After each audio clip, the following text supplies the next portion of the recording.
All right, good morning, everyone. It's almost 10 o'clock on this, 2 weeks away, right, from the Christmas holiday. I hope you guys are doing well. I'm wave meteorologist Brian Good.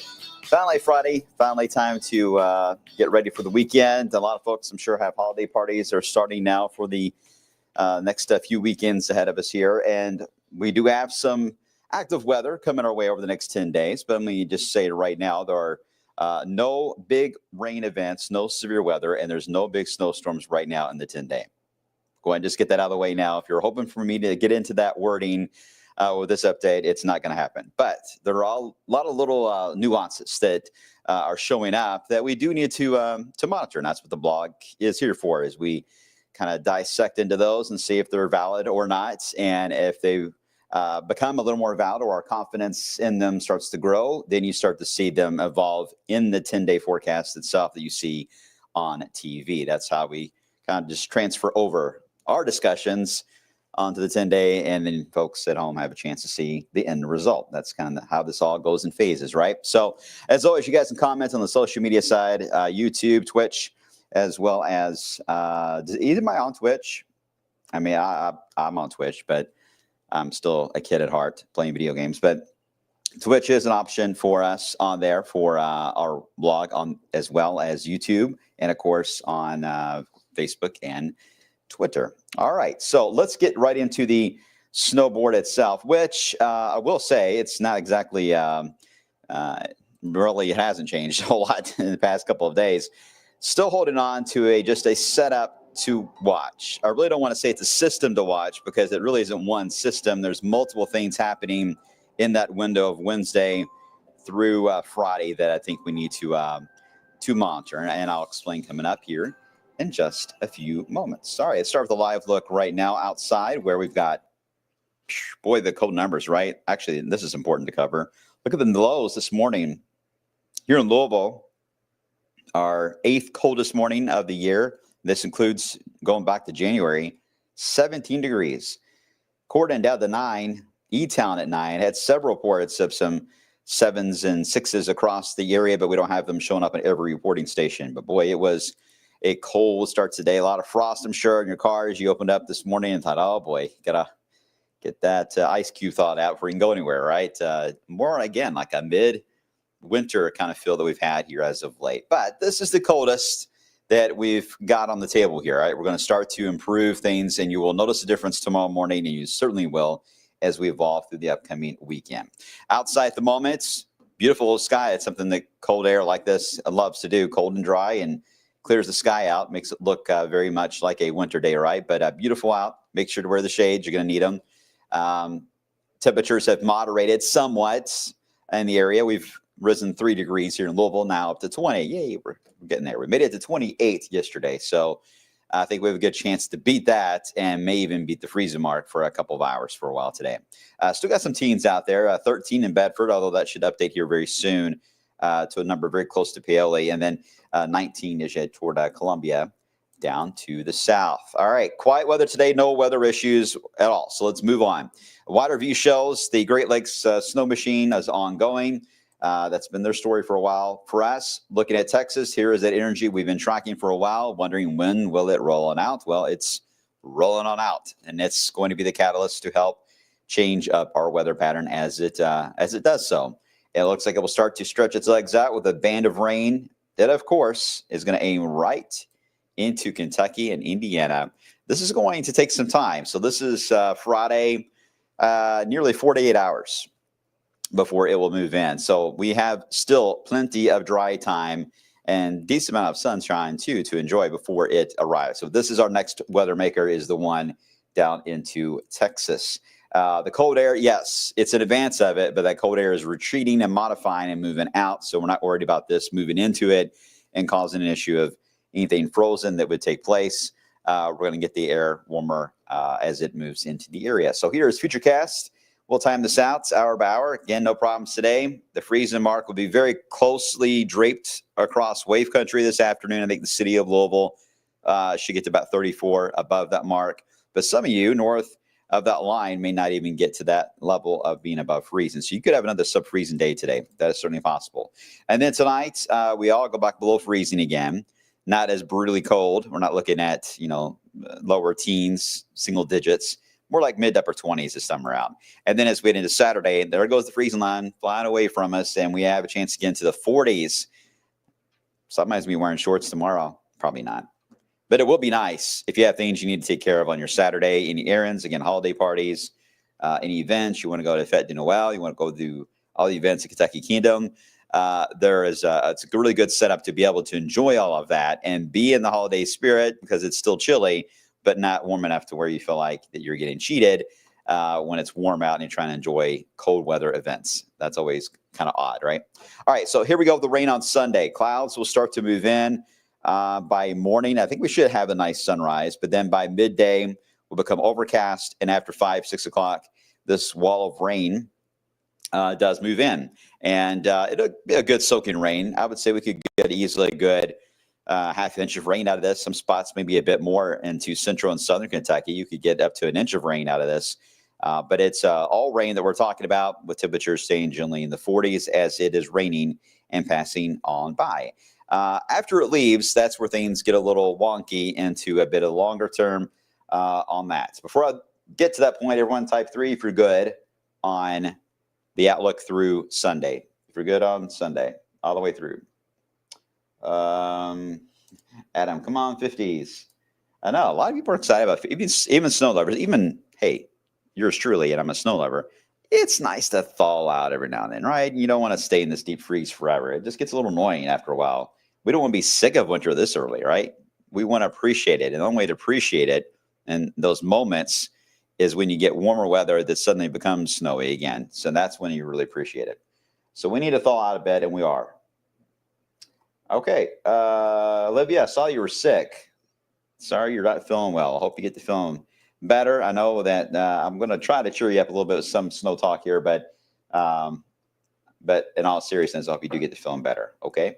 All right, so what happens after this lead wave moves out of here on Sunday into Monday? Well, the pattern is fairly stuck as far as anything in the Atlantic, briefly anyway, and trying to move east. So as the front moves on by on Sunday with the rain, it's still lingering in this particular zone across the Texas, Red River Valley area all the way through portions of Pennsylvania. And because of that, there's more energy that wants to develop along that and develop. But at the same time, cold air is so impatient. It really is. It wants to immediately begin to sink down. Watch the rain snow line. Watch what happens to it. It begins to sink down up against that line of moisture that is sitting there as we head into Tuesday. Now, the question we have had for about a week now is, will this induce some type of a low pressure that will try to form somewhere on this line before it rolls on out? And yes, it looks like it will indeed do that. There will likely be a low that's going to form, and it will phase. But unfortunately, the signal is still there for a fairly strong push coming in from the Arctic, basically, to push this just enough east to where by the time it tries to get something going here, the rain zone band, if you will, is already out of reach, getting away from us. Now, it's not all bad news, because here's the thing. This is not a clear-cut front. This is not a front that came through with a wall of moisture and then immediately get into dry air. It's very ragged. So there is still some moisture that's lingering behind this. You just don't see it there, but it's there. And as that cold air runs into that, there is a chance, as that low develops, we could get some snow showers that could form on the back side of this somewhere across, I would say, eastern Ohio, eastern Kentucky, and eastern Tennessee. This could be a little snowier than what is being shown here on the modeling. That one surprised me one bit. But would it get all the way to the far west to get it into wave country? Well, right now, the support of that is very, very low. All right, we'll watch it. But it's, as I mentioned, it's not all bad news because of the fact that we do have a stronger push coming in from the northwest. Welcome back to Clipperland. Oh, we missed that. We could have more than one little impulse that'll rotate into the Ohio Valley, and with cold air at play, more snow showers, very light snow events. Your less than an inch type of ordeals, I know you all love those, may come into play. This could start, the backlash snow could be sometime Tuesday night. Right now, we'll see how far west that could be. Otherwise, for the flurry machine in Clipperland, It will likely be more Wednesday and Thursday that we see some of that activity before it will then begin to move on out. And we get into a little more of a zonal flow, which means there's not a lot of big systems. Everything's moving a little more west to east. So we are not going to have any big systems on rain and or snow, just a lot of fast moving events. Most of them will likely be in the form of rain. And this is fully expected. Remember, the relaxation pattern is likely to hold through at least the 20th. I may extend it out another few days. And I know we're getting close to Christmas at that point. We don't want to extend it out too far, right? Let me show you the ensembles, by the way, on that that phasing idea that I was showing you for Tuesday night and early Wednesday. This is the GFS. There's some that show it pulling all the way west there. You see there's GFS. You see there's a hint there. There's sort of a hint there. There's a hint there. And yeah, sort of, maybe. Yep. Yeah, we'll give that a maybe. So there's some, but not all the boxes are being checked. If the boxes start filling in more with that idea, then we'll get a little more excited. Yes, it is only Friday, and we're talking about a mid-week system for next week. So things could still change, but right now there's more of an argument against it than for it, and that's how we flip the coin many times on determining weather patterns like this. Looking at the top of the North Pole, well, anytime you see that purple that really gets right in the middle of the North Pole, that is the polar vortex right there, guys. And that means it is getting stronger, which means it is going to be tougher to get a cross-polar flow and get the cold air attacks through the 16th to come back into the United States. It's going to be tough. Not impossible, because there are still some indicators after the 20th, maybe the 22nd of December. This may become a little more of a stretched event and may try to once again build back down into the United States.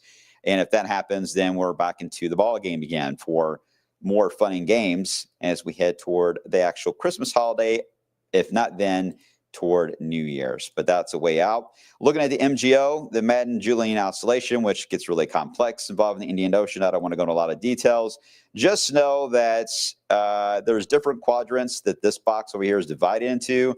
The outlook is to get it into what would be a phase 5, 6, and 7 is where it wants to go. Well, where do we go for 5, 6, and 7? Well, over here to the left-hand side, here is your 5 and 6, the second row, all right? These right here, the second row of the United States, the colors there. So there's 5, and then 6, and then 7 goes blue.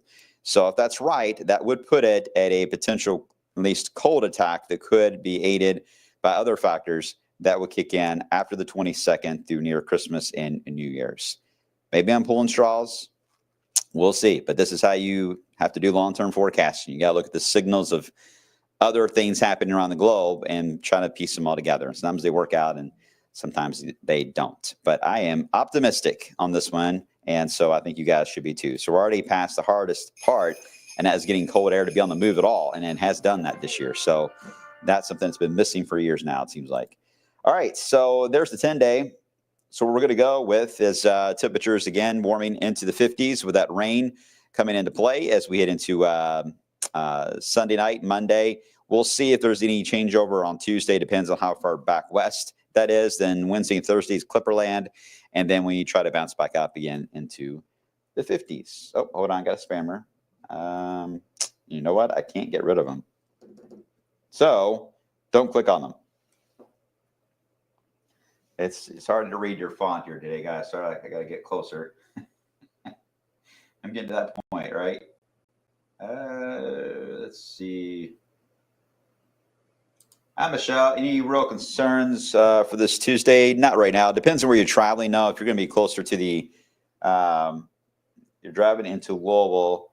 No, if you're heading really east, then it's something to watch. But if you're heading a little more west, no. And we'll keep an eye on those clippers for Wednesday and Thursday.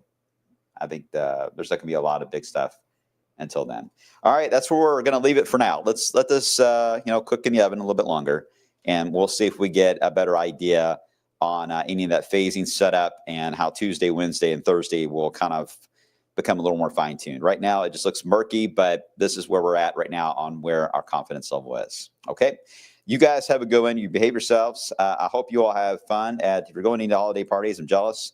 Have a good time with family. If we're going out doing some shopping, Be safe out there. Be nice. Everyone wants to get that sale, right? And drive safely out there. I've seen a lot of wild driving lately. All right. Be kind to each other. I'll see you guys coming up on midday at 11 a.m.